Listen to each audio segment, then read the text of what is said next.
Dear student, डिलाइव language centre में आप सभी का बहुत बहुत स्वागत है। पिछले क्लास में हम लोगों ने क्लास 9th के मैथ में चैप्टर नंबर 1 को स्टार्ट किए थे और वहाँ पे कुछ बेसिक चीज़ों की चर्चा किए हुए थे, जिसमें हम लोगों ने रियल नंबर की कुछ बेसिक बातों को किए थे, जैसे कि प्राकृत संख्या, पूर्ण संख्या, पूर्णांक संख्या इत्यादि। ये सब क्या होते हैं और ये कौन कौन से होते हैं, इसके एग्जाम्पल्स हम लोग देखे थे। आज उसके कुछ बाकी चीज़ों को देखा जाएगा और आगे जो है एक्सरसाइज को किया जाएगा। तो वीडियो को अंत तक बने रहिए। यदि आप चैनल पर नए हैं तो चैनल को सब्सक्राइब कीजिए और बेल आइकन को प्रेस कीजिए, ताकि इस तरह का लेटेस्ट वीडियो आपके पास सबसे पहले पहुंच सके। तो आइए स्टार्ट करते हैं। कल हम लोगों ने अपरिमेय संख्या तक हम लोगों ने पढ़ लिया था। उसकी कुछ चीज जैसे कि बेसिक चीज, जैसे कि कोई भी प्राकृत संख्या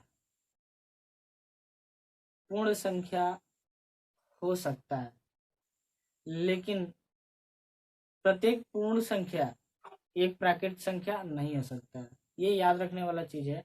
प्रत्येक प्राकृत संख्या पूर्ण संख्या हो सकता है, लेकिन प्रत्येक पूर्ण संख्या प्राकृत संख्या नहीं हो सकता है। वैसे ही कि प्रत्येक पूर्ण संख्या पूर्णांक संख्या हो सकता है या पूर्णांक संख्या हो सकता है, लेकिन प्रत्येक पूर्णांक संख्या पूर्ण संख्या या प्राकृत संख्या नहीं हो सकता है।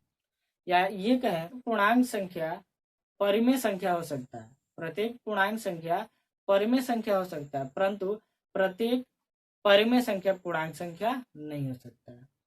या फिर ये कहें परिमेय संख्या वास्तविक संख्या हो सकती है, परंतु प्रत्येक वास्तविक संख्या परिमेय संख्या नहीं हो सकती है। ठीक है, इस चीज को ध्यान रखिएगा। आगे चलते हैं, एक्सरसाइज को शुरू करेंगे आज। एक्सरसाइज 1.1। ठीक है, एक्सरसाइज 1.1 में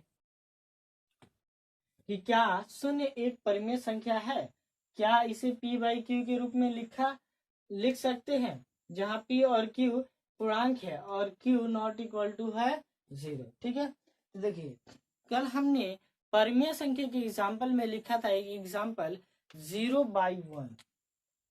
0/1 हम परिमेय संख्या के एग्जाम्पल के रूप में लिखे थे, तो इसलिए हम कह सकते हैं कि ये जो है ये परिमेय संख्या है। कैसे है जी? तो आइए इसके आंसर के रूप में हम देखते हैं। आंसर 0 एक परिमेय संख्या है। क्या लिखेंगे? 0 एक परिमेय संख्या है। ठीक है जी, क्योंकि 0 को p/q के रूप में लिखा जा सकता है,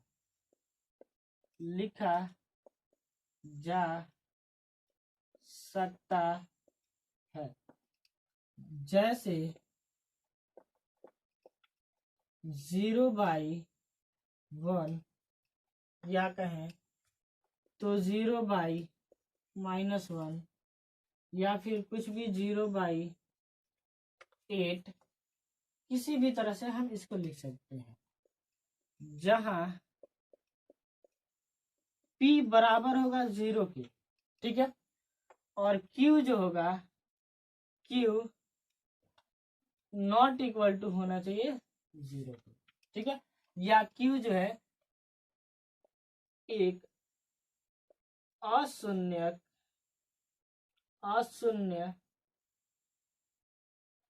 शून्य पूर्णांक है। ठीक है, तो जो है कि हम 0 को जो है एक परिमेय संख्या लिख सकते हैं, क्योंकि 0 को जो है p/q के रूप में लिखा जा सकता है, जैसे कि 0/1, 0/-1, 0/8, जहाँ p बराबर होगा 0 के और q जो है एक अशून्य पूर्णांक संख्या होगा या पूर्णांक होगा। ठीक है, तो जो है हम 0 को जो है परिमेय संख्या के रूप में लिखते हैं। नेक्स्ट क्वेश्चन है हमारा 3 और 4 के बीच 6 परिमेय संख्या ज्ञात कीजिए। ठीक है, पिछला क्लास यदि आप लोगों ने अटेंड किया होगा तो वहां पे हम जो है कि आपको एक क्वेश्चन बनाए थे और दिखाए थे कि कैसे जो है इस तरह के सवाल को सॉल्व किया जाता है, और एक आध क्वेश्चन आपके होमवर्क के लिए भी छोड़े थे। फिलहाल आइए हम इस क्वेश्चन को देखते हैं कैसे सॉल्व किया जाता है। एक बार और देख लीजिएगा ध्यान से सॉल्यूशन। यदि पीछे वाला क्लास आप नहीं अटेंड किए हो, छूट गया है किसी कारण, तो जो है आप उसका लिंक जो है डिस्क्रिप्शन में दिया गया है, वहां से आप उसको देख सकते हो। ठीक है, हाँ, 3 और 4 के बीच हमें 6 परिमेय संख्या निकालनी है। तो सबसे पहले हमें ख्याल क्या करना है कि कितना परिमेय संख्या निकालना है, 6 निकालना है ना, यानी मान लेंगे क्या n बराबर 6। कितना नंबर निकालना है जी, 6 नंबर निकालना है, n बराबर 6। एक फॉर्मूला होता है n प्लस 1। ठीक है, n प्लस 1 पर रख दीजिए। टोटल नंबर कितना निकालना है जी, 6 और प्लस 1 कर दीजिए, कितना हो जाएगा 7। ठीक है, अब 7 हो जाएगा, माना n बराबर 6 तथा n प्लस 1 बराबर क्या हो जाएगा जी 7। ठीक है, अब देखिए क्या कीजिए कि इस 7 से जो है इसके ऊपर नीचे गुणा कीजिए। 3 इक्वल्स टू 3 इंटू 7 बाई, इसके नीचे 1 है तो इंटू की जगह 7 से तो 7 होगा। ठीक है, तो ये हो जाएगा 7 त्रिके 21/7। ठीक है, अब देखिए इस 4 को लीजिए और 4 के भी ऊपर नीचे 7 से मल्टीप्लाई कीजिए, तो 4 इंटू 7 बाई 7 होगा, 7 चौके 28/7 होगा। ठीक है, अब देखिए इसके करने का मकसद है कि ये जो डिनोमिनेटर यानी हर जो है दोनों का सेम सेम आ जाएगा। ठीक है, अब देखिए इसको जो है एक बार यहाँ लिखिए 21/7 और 28/7। ठीक है, इसके बीच जितनी संख्या आ सकती है लिख दीजिए, 23, 24, 25, 26, 27। ठीक है, नीचे बटा लगा दीजिए 7, सब में बटा लगा दीजिए 7। देखिए क्या है जी, तो देखिएगा कि जितनी संख्या हमको निकालनी है ना इन दोनों नंबर के बीच, उतनी ही संख्या हमारी यहाँ पे होगी, 1 2 3 4 5 6। ठीक है, इस तरह से जो है इन दोनों के बीच जो है हमारा परिमेय संख्या कितना हो जाएगा जी, ये 22/7, 23/7, 24/7, 25/7, 26/7, 27/7 आंसर। इजिली हम इसको सॉल्व कर सकते हैं, कोई परेशानी की बात, उम्मीद करते हैं कोई परेशानी की बात नहीं होनी चाहिए। इस तरह के जो भी क्वेश्चंस पिछले वीडियो में हमने आपको होमवर्क के लिए भी दिया था, उसको ट्राई कीजिए, बनाइए। यदि नहीं बनता है तो कमेंट सेक्शन में बताइए, बन जाता है फिर भी हमें कमेंट सेक्शन में बताइए। क्या, चलते हैं नेक्स्ट क्वेश्चन पे।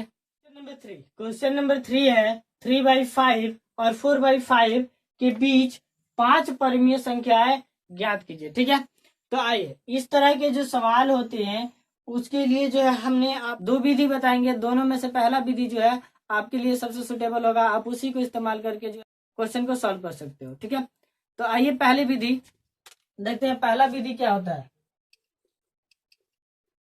पहला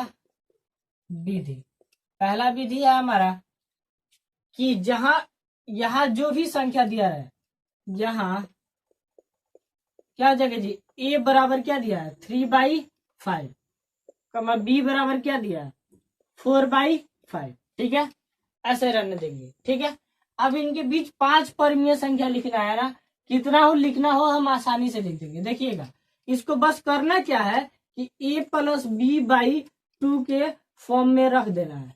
ठीक है, इस रूप में रख देना है, तो इसके बीच जो है हम अनंत जितना चाहे उतना लिख सकते हैं, क्योंकि दो परिमेय संख्याओं के बीच जो है अनंत परिमेय संख्या लिखी जा सकती है। ठीक है, आइए तो इसको जरा देखते हैं। a + b के रूप में रख दीजिए जी 3/5 + 4/5/2। एलसीएम लेंगे 5 हो जाएगा, 3 + 4 हो जाएगा/2, ये हो जाएगा हमारा 7/5/2।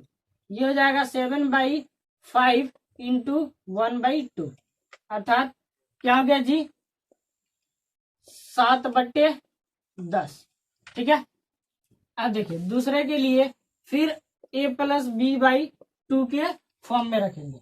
अब देखिए अब यहाँ पे a जो है a हमारा होगा, लेकिन b जो है ये जो संख्या आएगी ये वाली संख्या हमारी b हो जाएगी। ठीक है। अब यहाँ पे इसको रख दीजिएगा, तो a है हमारा 3/5 प्लस 7/10/2। ठीक है। एलसीएम लीजिएगा 10 हो जाएगा, ये हो जाएगा 5 दूनी 10 तो 3 दूनी 6 प्लस 7/2। ठीक है। ये हो जाएगा 7 6 13/10/2, ये हो जाएगा 13/10 गुणे 1/2, तो हो जाएगा 13/20। ठीक है। इसको जो है हम क्या मानेंगे जी b। ठीक है। और फिर इसको जो है a+b/2 के रूप में रख देंगे। ठीक है। a क्या है जी 3/5 प्लस b क्या है जी 13/20/2। ठीक है। एलसीएम लेंगे तो क्या हो जाएगा जी 20। ठीक है। तो 5 जो के 20 तो 4 के 12 प्लस 13/2, ये हो जाएगा 3 2 5 1 1 2 25/20/2। इसको 25/20 इंटू ये पलट जाएगा तो क्या आ जाएगा जी 1/2, अर्थात ये हो जाएगा 25/40। ठीक है। इसके बाद a+b/2 के रूप में फिर इसको रख देंगे। अब यहाँ पे b का वैल्यू जो होगा हमारा क्या होगा 25/40 लेके चलेंगे, तो 3/5 बटे प्लस 25/40/2। ठीक है। एलसीएम लेंगे 40 हो जाएगा, 5 के 8 5 5 40, या 8 तो 8 3 के 24 प्लस 40, तो ये हो जाएगा 25/2। ठीक है।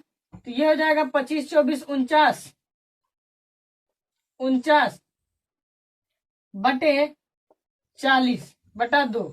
ठीक है। तो ये हो जाएगा हमारा 49/40 गुणे 1/2, तो ये हो जाएगा 49/80। क्या जाएगी 49/80। ठीक है। कितना हुआ जी, तो 1 2 3 4, अभी एक और हमें लिखना है। ठीक है। आइए यहां लिखते हैं उसको, फिर इसको जो है a+b/2 के रूप में रख दीजिए। ठीक है। तो तो a हो जाएगा 3/5 प्लस b हो जाएगा हमारा कितना 49/80, तो 49/80/2 इसको कीजिए तो 80 आएगा एलसीएम। 5 से 80 भाग लगाएंगे कितना 16 16 तिया 48 प्लस 49/2, इसको चेंज कीजिए तो ये हो जाएगा 7, और ये हो जाएगा हमारा 97/2, 97/80/2। इसको चेंज कीजिए 97/80 इंटू हो जाएगा 1/2, तो ये हो जाएगा हमारा कितना 97/160। ठीक है। तो इस तरह से जो है हमारा 5 परमीय संख्या मिल गया, किसके किसके बीच 3 और 3/5 और 4/5 के बीच। ठीक है। तो लिखेंगे अतः 3/5 तथा 4/5 के बीच परिमेय संख्या 5 परिमेय संख्या बराबर क्या लिख देंगे जी, तो 7/10 13/20 25/40 49/80 97/160। ठीक है। तो इस तरह से जो है ये हमारा आंसर हो जाएगा। देखिए अगर इसमें कोई कटने वाला हो तो उसे हम कटा भी सकते। यहाँ a बराबर 3/5 और b बराबर 4/5 है। ठीक है। और टोटल नंबर हमें कितना निकालना है, और n बराबर कितना है जी 5, यानी 5 परमीय संख्या हमें इन दोनों के बीच निकाल, चूंकि d इजकल टू डी निकालना है, सबसे पहले d निकालना है। d इजकल टू क्या होता है b minus a by n plus 1, ठीक है, b minus a by n plus 1, इस फॉर्म में इसको रखिए। b माइनस ए यानी 4/5 माइनस 3/5 बटा n क्या है जी 5 प्लस 1, ठीक है, ये हो जाएगा 1/5, ठीक है, और ये हो जाएगा बटे 6, बटा का घटाव कीजिएगा ना तो 1/5 बचेगा, ठीक है, बटा 6, ये हो जाएगा 1/5 इंटू 1/6 अर्थात हो जाएगा 1/30, इसको d हो गया हमारा क्या जी 1/30, ठीक है। अब क्या करना है, इसलिए क्या करना है हमको कि a प्लस डी, ठीक है, और a plus 2d, a plus 3d, यानी जितना हमको निकालना है उतना d तक चले जाएंगे, a plus 4d, a plus 5d, ठीक है। इसी के फॉर्म में इस संख्या को रख दीजिए, a का वैल्यू रख दीजिए, d का वैल्यू रख दीजिए, आंसर आ गया। देखिए a प्लस डी क्या है जी, a प्लस डी क्या है, तो ये है ये है हमारा 3/5 प्लस डी क्या है जी 1/30, सॉल्व कर दीजिए, यहां लिख दीजिएगा a प्लस डी, ठीक है। तो ये हो जाएगा हमारा कितना जी, एलसीएम 30 और 6×5 तो 6 18 माइनस 1 30 तो 5×6 30 तो 6 18 माइनस 1, ये हो जाएगा 17/30, ठीक है। कर देगा a प्लस 2d तो 3/5 प्लस 2/30, ये हो जाएगा 30, 18 माइनस 2 तो ये हो जाएगा हमारा 16/30, कट सकता है 2 8 16, 2 15 ये 30, यानी ये हो जाएगा 8/15। a प्लस 3d तो a है 3/5 प्लस d है हमारा 1/30, गुणा करेंगे 3 से तो क्या हो जाएगा 3/30, एलसीएम लेंगे 30, ये हो जाएगा 18 माइनस 3 तो हो जाएगा क्या 15/30, तो 15 दूना 30 यानी 1/2, ठीक है। उसके बाद है a प्लस 4d तो a है हमारा 3/5 प्लस 4 इंटू डी तो हो जाएगा 4/30, ये होता है 18 माइनस 4/30, ठीक है, तो ये हो जाएगा 14/30, ठीक है। तो ये हो जाएगा 2 7 14, 2 15 ये 30 यानी 7/15, ठीक है।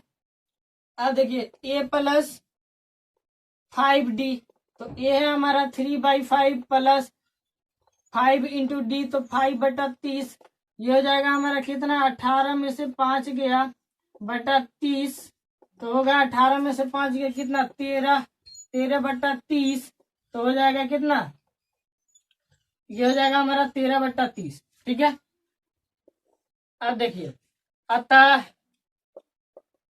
अतः 3/5 और 4/5 के बीच 5 परमीय संख्या हमारा क्या हो जाएगा जी 17/30, 8/15, 1/2, 7/15, 13/30, 1 2 3 4 5 परमीय संख्या लिखना था, लिख दिए, ठीक है। तो एक चीज मन में ख्याल आ रहा होगा कि यहाँ पे जो है इस विधि से जो है आंसर दूसरा आया है और उस विधि से जो है आंसर दूसरा आ रहा था, ठीक है, उससे टेंशन की बात नहीं है। जिस विधि से बनाइएगा, जितने तरह तरह की विधि से बनाइएगा तो आंसर का रूप जो है अलग अलग आपको दिखाई देगा, लेकिन उससे कोई टेंशन की बात नहीं है। ये जो है कि ये भी सही है वो भी सही है, ठीक है। तो आप इस तरह से जो है दूसरी विधि से जो है दोनों परमीय संख्याओं के बीच परमीय संख्या लिख सकते हैं, जितनी मर्जी उतनी लिख सकते हैं। यहाँ 5 है, 50 का है, 100 का है, फिर भी हम उसको इसी मेथड से लिख सकते हैं। ठीक है, उम्मीद करते हैं कि समझ में आया होगा। यदि नहीं समझ में आया, कहीं डाउट हो तो प्लीज हमें कमेंट बॉक्स में बताइए, मैं उसको फिर से आपको रिव्यू करवा दूंगा। क्वेश्चन नंबर 4 जो है, कल का जो क्लास हुआ था उससे जो है आप देख कर समझ सकते हैं, और आप जो है क्वेश्चन नंबर 4 का आंसर स्वयं बना सकते हैं। तो क्वेश्चन नंबर 4 आपके लिए होमवर्क के लिए छोड़ा है, और दो परमीय संख्याओं के बीच परमीय संख्या लिखने के लिए 2-3 क्वेश्चंस मैं आपको दे रहा हूं, आप उसको ट्राई करोगे। ठीक है, HW के लिए क्वेश्चन है 1/3 और 1/2 के बीच 3 परमीय संख्या लिखना है। 2/4 और 3/4 के बीच 2 परमीय संख्या लिखना है। 1/2 और 3/4 के बीच 2 परमीय संख्या लिखना है। आप इसको दोनों विधि से ट्राई करोगे। यदि नहीं बनता है तो कमेंट सेक्शन में बताओ, मैं इस पर भी वीडियो अपलोड कर दूंगा। यदि बन जाता है तो भी हमें कमेंट बॉक्स में बताओ। ठीक है, मिलते हैं अगले क्लास में नेक्स्ट एक्सरसाइज के साथ। यदि आज का वीडियो क्लास आपको पसंद आया हो तो आप लाइक कीजिए, शेयर कीजिए, और यदि चैनल पे नए हैं तो चैनल को सब्सक्राइब कीजिए और बेल आइकन को दबाइए, ताकि इस तरह का लेटेस्ट वीडियो आपके पास सबसे पहले पहुंचे।